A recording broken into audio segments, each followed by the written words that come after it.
मुश्किल बन गया। हम सिर्फ पेट पूजा जानते हैं, हम सिर्फ खाना जानते हैं, हम सिर्फ अपना पेट भरना जानते हैं और कुछ नहीं जानते। आज जितनी गालियां इस्लाम के मानने वालों को दी जा रही है ना, जहाँ तक मुझे लगता है उनका ईमान पुख्ता नहीं है, उनका अकीदा पुख्ता नहीं है, उनका नबी से रिश्ता पुख्ता नहीं है। वरना याद रखिएगा, यही मुसलमान था हर जमाने में। जहाँ जहाँ मुसलमान जब गया तो नबी के दीन का झंडा हर जगह लहराता हुआ नजर आया। लेकिन हाँ, जब पेट के लिए मरोगे तो दुनिया से भी मिट जाओगे, आखिरत से भी मिट जाओगे। अगर मरना है तो पेट के लिए नहीं, नबी के दीन के लिए मरो, नबी के नामूस के लिए मरो। यहाँ भी कामयाब हो जाओगे, मरने के बाद भी कामयाब हो जाओगे। कारी करामत साहब, आपका इंतजाम माशाल्लाह बहुत अच्छा किया, लेकिन मैंने खाने वालों की तादाद इतनी ज्यादा देखी है, इतनी ज्यादा देखी है, वो खा करके कहाँ चले गए? सुने कान खोल करके जो घर गए, बाद में आप लोग जा करके जो बातें सुन करके जा रहे बताइएगा। अच्छा एक बात बताओ, अगर आप किसी का खाएं उसका गाएं ना, तो ये हराम खोरी नहीं? मेरे आका का सदका खाते हैं, मेरे आका की महफिल है, बताओ यहाँ बैठना उनका वो जरूरी था कि घर पे आराम बिस्तरों में जाकर के सोना? वहाँ जाना था कि यहाँ बैठना? गलती, कितनी बड़ी गलती। आप बारहा दिन भर चौराहे पर बैठ करके तू हराम खोर, ये हराम खोर, वो हराम खोर। सुनो, मैं जानता हूँ सबसे बड़ा हराम खोर वो है जो नबी का सदका खाए, नबी का नाम ना ले, खुदा का दिया हुआ है खाए और खुदा का जिक्र ना सुने, खुदा की बात उसको पसंद ना आए। उससे बड़ा हराम खोर कोई हो? इससे बड़ा हराम खोर कौन जो खुदा का जिक्र ना कर सके, जो खुदा का दिया हुआ एक एक सांसें जो उसकी चल रही है वो खुदा का दिया हुआ है। देखो, आदमी कामयाब कौन होता है? वो आदमी कामयाब नहीं जिसकी बिल्डिंग बन गई हो, वो आदमी कामयाब नहीं जिसकी इमारत बन गई हो, वो आदमी कामयाब नहीं जिसके पास प्रॉपर्टी है, बल्कि आदमी वही कामयाब है जिसको रसूल की मोहब्बत मिल गई है। क्या मजलिस में आकर बैठते? नहीं बैठते, आकर यही बैठते, कहीं नहीं जाते। लेकिन हाँ, अगर ये आए ही ना हुए होते तो मुझे इस पे शिकायत नहीं थी। शिकायत तो इस बात पर आए खूब बच्चे से पेट भरे चले गए, आए बच्चे से पेट भरे चले गए। एक वाकया सिर्फ सुन ले, बात खत्म कर देता हूँ। एक बादशाह था हजरत, उसको शरारत सूझी, लाल कपड़ा लिया और उसकी रियायत लगी हुई थी। अब उसके जितने चेले चपाटे से सब बैठे थे। बादशाह को कभी कभी शरारत सूझती है, तो उसने चाहा कि आज मैं शरारत कर लूं। तो क्या करता आप जानते हैं? एक बुजुर्ग नुमा आदमी जा रहे थे, अब वो उसके पूरे चेले चपाटे जितने थे सारे लोग बैठे। उसने कहा अभी मैं आपको मजा दिलाता हूं। लाल रुमाल हाथ में था, उठा करके उस बुजुर्ग को देकर कहा जो सबसे बड़ा बेवकूफ हो ना उसके सर पे ये रख देना, उसके कंधे पर ये रख देना, मैं समझ लूंगा सबसे बड़ा बेवकूफ। तो उसके कहने का मतलब ये है अभी ये बुजुर्ग परेशान हो जाएंगे, रखेंगे किसके पास, किसके ऊपर रखेंगे। इसलिए इस बुजुर्ग ने अपने जेब में रख लिया। कहा बादशाह जब वक्त आएगा ना तो मैं बताऊंगा बेवकूफ है कौन। अब वक्त गुजर रहा है, वक्त गुजर रहा है। कुछ साल बाद ऐसा टाइम आया, बादशाह के दुनिया से जाने का वक्त आ गया है। अब बादशाह लोगों को बुला रहा है, अपनी रियाया को बुला रहा है, लोगों से माफी तलाफी का एक दिन लगा देता है कि आओ मुझसे मुलाकात कर लो। मैं जिसका जो अगर गलत फैसला कर दिया हो या किसी का नाहक फैसला कर दिया हो या किसी से मेरा दिल दुख गया हो या मुझसे किसी का दिल दुख गया हो, मुझसे माफी तलाफी कर लो। अब देखो बादशाह पता नहीं कितने लोगों का दिल दुखाया करता है। कहने का मतलब ये है अब सब लोग आ रहे हैं, आते जा रहे हैं, आते जा रहे हैं, आते जा रहे हैं, मिलते जा रहे हैं, उससे माफी मांग रहे हैं, वो माफ कर रहा है, वो भी माफी मांग रहा है, वो भी माफ कर रहे हैं। लेकिन हाँ अब जमाना जो जिस तरह बदल रहा है, मैं आपको बताऊं प्यारे, एक बुजुर्ग जो थे जिसको रुमाल दिया था, वो भी बुजुर्ग आते हैं, आने के बाद कहते हैं बादशाह कहाँ की तैयारी, कहाँ की तैयारी है? कहने लगा हुजूर अब मैं तो दुनिया से जाने लगा।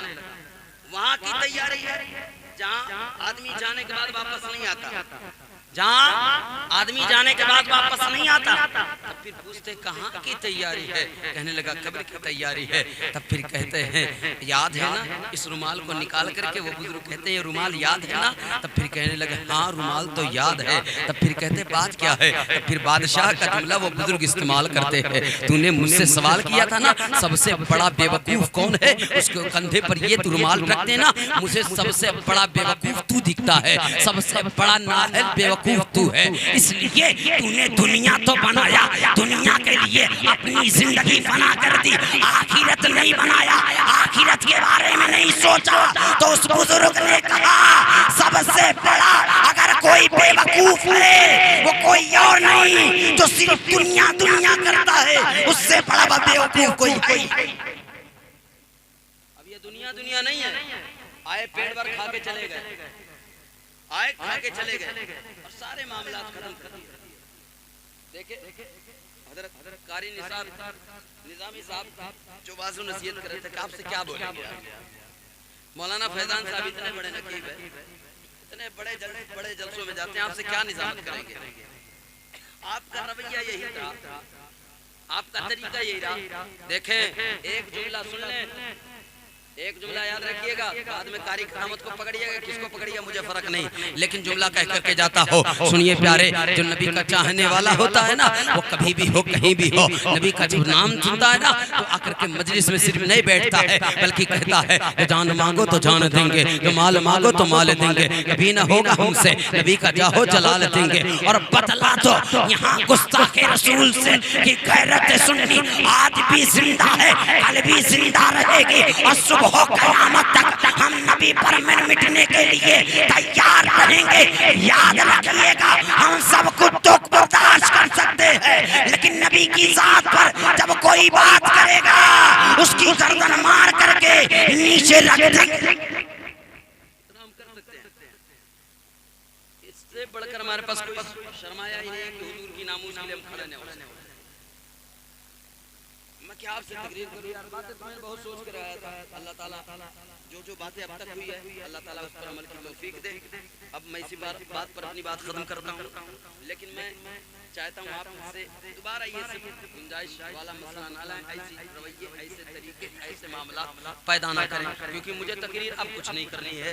खैर दुआ फरमाता हूं अल्लाह ताला इन बुजुर्गान दीन और जो बुजुर्ग यहाँ आए जलवाबार हुए और यहाँ जो बुजुर्गान दीन जलवाबार हैं औलियाए कामिलीन की शक्ल में, अल्लाह ताला उनका सदका अता फरमाए। खास करके आप लोगों को जलसे जुलूस करना कैसे है, उसका रवैया कैसे है, उसको हमें मनाना और सजाना कैसे है, अल्लाह ताला इसका भी अक्ल सलीम अता फरमाए। दरमियान में मुझसे बोलने में कसरत सोहमन गलतियां हुई हो तो मैं सच्चे दिल से तौबा करता हूं। तौबा अस्तगफिरुल्लाह रब्बी मिन कुल्ली ज़ंबी व अतूबु इलैहि व आखिरु दावाना अल्हम्दुलिल्लाह। के साथ ये कौसर को छोड़कर पी जाओ चाहे सात समंदर निचोड़ कर, कितना बुलंद हो गया मिट्टी का आदमी रिश्ता रसूल पाक के कदमों से जोड़कर, कितना बुलंद हो गया मिट्टी का आदमी रिश्ता रसूल पाक के कदमों से जोड़कर। अल्हम्दुलिल्लाह आप भी मेरे रसूल पर देख रहे हैं उस अजीम खतीब की आमद है जो पूरे मुल्क हिंदुस्तान में अपनी खिताबत का सिक्का मनवा चुका है, जिसे हम और आप खतीब अहले सुन्नत नाशिर मसलक के आला हजरत खतीब हिंदुस्तान खलीफे हुजूर शेखुल इस्लाम खलीफे हुजूर अनीस मिल्लत हजरत अल्लामा कारी निसार अहमद साहब निज़ामी के नाम से जानते पहचानते हैं। हजरत नबी रसूल पर तशरीफ रखते हैं। उन्हीं के साथ साथ खलीलाबाद की सरजमीन से ताल्लुक रखने वाला वो खूबसूरत लहजा जिसे हम और आप शाहकार तरन्नुम बुलबुल बाक़ी मदीना जनाब मोहतरम भाई नदीम इस्माइली के नाम से जानते पहचानते हैं, वो भी तशरीफ रखते हैं। तमाम तर अच्छे लोग बड़े लोग रसूल पर तशरीफ रखते हैं। इनके हवाले से बस चार मिसरे आपके खूबसूरत समातों के दस्तरखान पर, फिर शहंशाह तरन्नुम भाई नदीम इस्माइली होंगे और आप होंगे।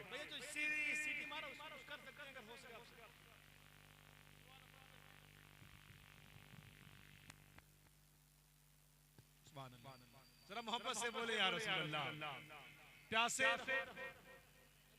हमारे घूमने वाले जिनके मुकद्दर में यहाँ बैठना होगा ना वही बैठेंगे, और जो वो जमीन पर बैठे ना खुश हो जाए, क्योंकि आप मौला अली की सुन्नत पर अमल कर रहे हैं। मौला अली जब भी बैठते थे ना तो जमीन पर बैठते थे। आशिकों ने पूछा कि आका आप हर वक्त जब बैठते हैं तो जमीन पर ही क्यों बैठते हैं? तो मौला अली कहते हैं कि जमीन पर बैठने वाला आदमी कभी गिरता नहीं है। तो खुश हो जाए आप और जरा मोहब्बत से बोले या रसूल अल्लाह, और मोहब्बत से बोले ना या रसूल अल्लाह। जीतने का ये हुनर भी आजमाना चाहिए, जीतने का ये हुनर भी आजमाना चाहिए।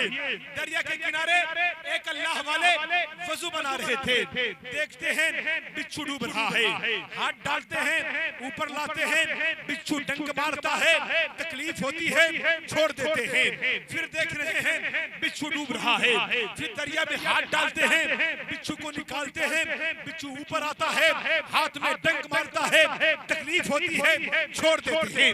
वहीं बैठकर उनका मुरीद देख रहा था, कहता है मेरे पीर, मेरे शेख, ये बिच्छू है, ये अपनी बुरी आदत को नहीं छोड़ेगा, ये डंक मारना नहीं छोड़ेगा। तो शेख कहते हैं, अल्लाह वाले कहते हैं कि जब एक ये अदना सा कीड़ा होकर अपनी बुरी आदत नहीं छोड़ सकता तो मैं एक इंसान होकर अपनी अच्छी आदत कैसे छोड़ दूं?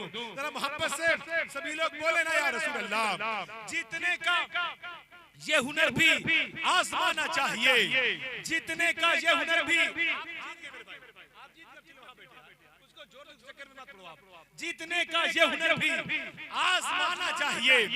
भाइयों से जंग हो तो हार जाना चाहिए, ये भी एक तरकीब अपने दर्द को कम करने की है, दूसरों के जख्म पे मरहम लगाना चाहिए। ये भी एक तरकीब अपने दर्द को कम करने की है, दूसरों के जख्म पे मरहम लगाना चाहिए। एक काम अच्छा करने आए थे बाबू, एक खराब करके चले गए यार, इसको ठीक कराओ जल्दी आओ। ये जो लाइट वाले हैं ना उनको बुलाओ और फटाक से ठीक कराओ, ये लाइट चालू करवाओ। अच्छे लोग बैठे जब तक बस बस जरा मोहब्बत से बाबू ये कुर्सियां थोड़ा करीब लाओ, इधर आओ, बस तुम ही 10 12 15 20 जो भी हो यार, वहाँ क्यों बाहर बैठे? तबीयत खराब हो जाएगी यार, पिंडाल लगाया है तमाम तर कमेटी वालों ने, तो क्यों वहाँ बैठे? चलो आ जाओ, माशाअल्लाह, सुभान अल्लाह, हाँ सुभान अल्लाह।